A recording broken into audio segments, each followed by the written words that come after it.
Well, it finally happened. The video presenting the latest ARMS fighter just dropped and I must say, I am extremely excited for this character. If you don't know, the character that will be joining the battle is Min Min, and she's scheduled for release in 1 week on June 29. Today we're going to briefly discuss her moveset potential and whether or not she'll be as good as people are saying. Keep in mind that this is my opinion, and let's jump right into it.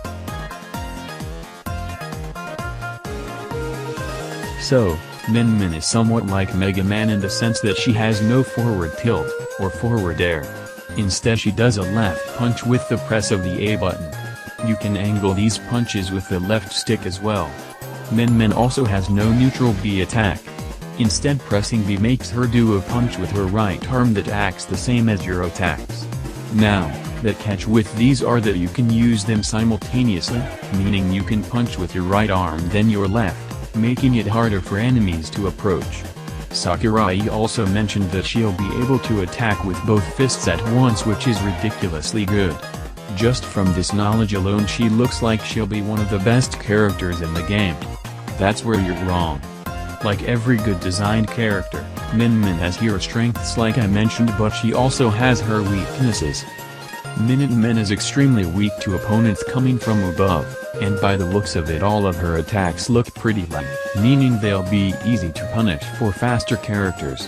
Heavies on the other hand will have an extremely tough time against, however, as their slow mobility will make it even harder to approach than normal. Now for the 3 different arms that you can swap in and out with down B. First is the Ram. This to me looks to be probably the best one. It's extremely fast and covers a large range. You'll also notice that Sakurai easily 2 frames with it here, making me worry about on how easy it'll be for her to edge guard.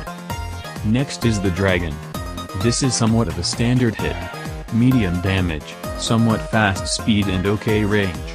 There is one gimmick to this, however, if you hold down the input button it'll shoot out the laser, making its range increase significantly. This one is probably the worst of the 3, it's a heavy ball that kills early, but at a price. It's like Byleth's down B, high risk but a very high reward. Personally, I think this arm will be the least used. Let's get on to her aerials. I'll just fly through these really fast since they're mostly the norm. Down air is just chic down air and is probably the worst move in her kit. Up air is a good combo tool and looks to be excellent for juggling. Back air seems quite strong. Pretty nice aerial. And finally neutral air, it's just a basic spin like Migunners per se, but there's a twist. Again, depending on whatever arm you have equipped the move grows faster or more powerful. So yeah, I think that neutral air will play an important role in pushing your opponent back if they get too close. Now for her grab, I can't really talk all this much about her throws because we didn't really get a good look at her angles. But hey, that range though. It seems somewhat familiar. So in a basic summary, yes. I think that Min Min will be somewhat of a mid-tier to low-high tier. I don't think she'll be broken, but if you have a good player wielding her she could perform quite well. That's all for now, I'll see you in the next one.